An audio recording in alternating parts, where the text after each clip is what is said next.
Oui, alors pour pas parler que d'Empire toute la journée, je voulais parler de Delarue qui vient de mourir, parce que, je l'ai bien connu, c'est un ami de jeunesse.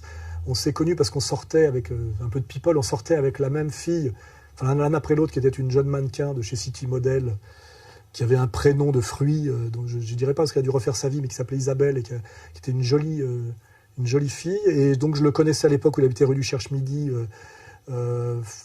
tout début 80. C'était un type très gentil, très bien élevé, assez cultivé. C'était pas un mauvais bougre, exactement d'ailleurs comme j'ai connu un peu moins intimement, mais j'ai connu un peu de Chavannes, c'est plutôt des braves mecs. Et en fait, ils sont tombés dans le piège de la réussite de ce qu'on appelle le culturo-mondain médiatique. Et ce piège, finalement, l'a détruit. Parce que finalement, il avait à peine 48 ans, et il est mort. Voilà, il était beaucoup plus riche que moi. Malheureusement, il a choisi de faire de la merde. Et comme il était assez fin, cultivé, il savait qu'il faisait de la merde. Pour supporter de faire de la merde, c'est-à-dire de faire le gendre idéal pour la ménagère de moins de 50 ans, alors qu'il était capable intellectuellement peut-être de suivre ma voie, il a pris des substances illicites que j'ai pas été obligé de prendre autant que lui, et surtout pas les mêmes, parce que moi je suis plutôt dans la paix des opiacés plutôt que dans l'hystérie de la cocaïne, hein, c'est deux voies différentes. Finalement, il est devenu riche et célèbre en faisant de la merde. Pour supporter de faire de la merde, parce qu'il n'était pas totalement débile et vulgaire profondément, il est obligé de prendre des produits pour supporter ça, et ces produits l'ont tué, parce que son cancer, à mon avis, vient de cette prise massive de produits. Donc ça veut dire que là, on peut réfléchir finalement non seulement au jugement dernier, c'est que quand il va se retrouver face à Dieu, il est obligé de passer par un moment de purgatoire, parce que globalement, il a quand même on a beau dire qu'il était gentil, machin, etc., il a travaillé du mauvais côté, il n'a pas mis son intelligence au service du beau, du bien et du vrai. C'est une certitude. Et finalement, aujourd'hui, moi, je suis toujours vivant, en ayant fait toutes les bêtises qu'il ne fallait pas faire, soi-disant, pour intégrer l'oligarchie culturo-mondaine. Et lui a fait tout ce qu'il fallait. Je suis vivant, il est mort. J'ai une œuvre, il n'en a pas. Et surtout, je vais raconter, je l'ai croisé il y a quelques mois à un vernissage d'un ancien ami qui ne l'est plus d'ailleurs, Nab, pour ne pas le nommer. C'est intéressant de savoir que Nab arrivait à vendre des tableaux à Delarue. Il a toujours été très bon, Nab, pour se vendre un peu aux gens du système. Nathalie Reims... Enfin, c'est assez rigolo de voir ça. Et en fait, je l'avais croisé au vernissage de Nab, et comme on se connaissait bien, on se tutoyait depuis des années, je l'avais de temps en temps au téléphone, il ne m'a jamais invité dans aucune de ses émissions, et je ne lui ai jamais demandé.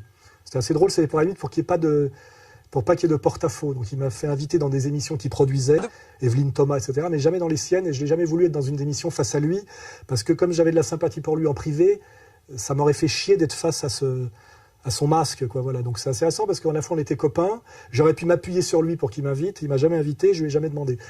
Mais je l'avais croisé donc il y a quelques mois au vernissage de Nab, et il était totalement détruit par la cocaïne, il avait des crises, des bouffées délirantes de haine et de crises de larmes, il était blême, on voyait physiquement qu'il était très abîmé, il avait le visage cireux, il a voulu casser la gueule à un photographe de manière hystérique à un moment donné, donc il avait des bouffées de haine, et à un moment donné, ce qui était très triste, c'est qu'on s'est parlé 5 minutes en privé, et il m'a tenu la main et il s'est mis à pleurer, tu vois. Et j'ai vécu cette chose-là 2 fois dans ma vie avec Jean Edernalier. À un moment donné, quand Jean Edernalier m'a dit un jour, tu sais, moi aussi, je suis un mec bien, il s'est mis à pleurer. Et j'ai eu sa même chose avec Delarue, qui m'a pris la main, Alain, etc., me regardait dans les yeux et avait eu des larmes aux yeux. Et je me suis dit, pour qu'un type qui est millionnaire, gendre idéal, une réussite totale, et c'était avant sa chute pour la cocaïne, hein, c'était avant.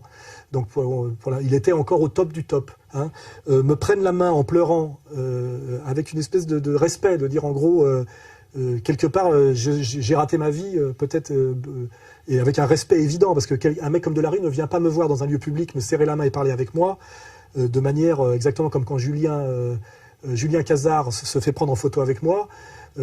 Pour ceux qui savent qui il est, ces gens-là ne le font pas par hasard, c'est-à-dire qu'il y a un vrai respect. Et donc là, Delarue vient de mourir, je pourrais l'insulter ou me moquer de lui comme je me moque d'un mec pour qui j'ai beaucoup plus de mépris, comme Guillon. Delarue était plutôt en privé et humainement un mec plutôt bien, un mec fin, cultivé, assez charmant. Et malheureusement, d'avoir fait de la merde dans la télé de masse, à l'époque, El Kabbach, il faut pas oublier qu'El Kabbach est derrière tout ça, hein, comme toujours. Hein. On retrouve toujours le même genre de gens. Finalement, ça l'a tué. Voilà. Et là, il y a une justice immanente. Hein, je veux dire, voilà. Je ne l'insulterai pas, mais c'est une justice immanente. Il a péri par là où il a péché. Et c'est important. Il est important de croire à la justice immanente, qui est finalement le mot discret de la justice divine. Parce qu'il n'est pas normal que les méchants ne soient pas punis et que ceux qui ont choisi le mauvais chemin triomphent. Voilà. Donc, sa mort m'a fait de la peine. Je savais qu'il allait mourir, j'en étais certain, il avait un cancer incurable et je savais qu'il allait mourir, c'était écrit, donc ça ne m'a pas étonné.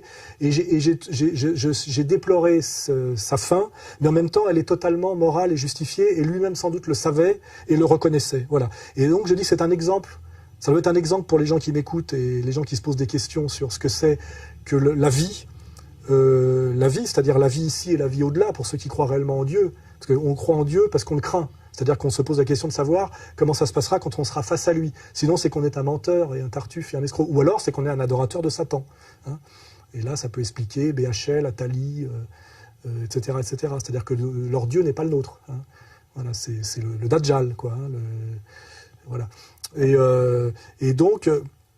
que ce soit, voilà, que les gens réfléchissent à ça, là, les jeunes qui cherchent à réussir ou pas, qu'est-ce qu'il faut sacrifier, pas sacrifier, du mondain et de la vérité. Finalement, il y a une logique et une morale dans la fin de Descoings, pour qui j'avais le plus souverain mépris. Et que ce monsieur qui se prétend le directeur des établissements me demande de partir en doute parce que ma sécurité ne peut pas être assurée. Alors je vous garantis que je n'ai aucun problème de sécurité nulle part. Tout ça est une manipulation. Il y a un écrivain qui se fait virer d'un salon du livre parce qu'on le menace de passer à tabac. Vous êtes écrivain vous-même et ça vous gêne pas? Hein? Ça vous rappelle rien tout ça? Vous êtes assistant, bah assistez. Il y a une logique et une morale dans la trajectoire et la mort de la rue pour qui j'avais une certaine sympathie. Mais ça ne change rien. Hein. La loi morale est au-dessus de nous tous.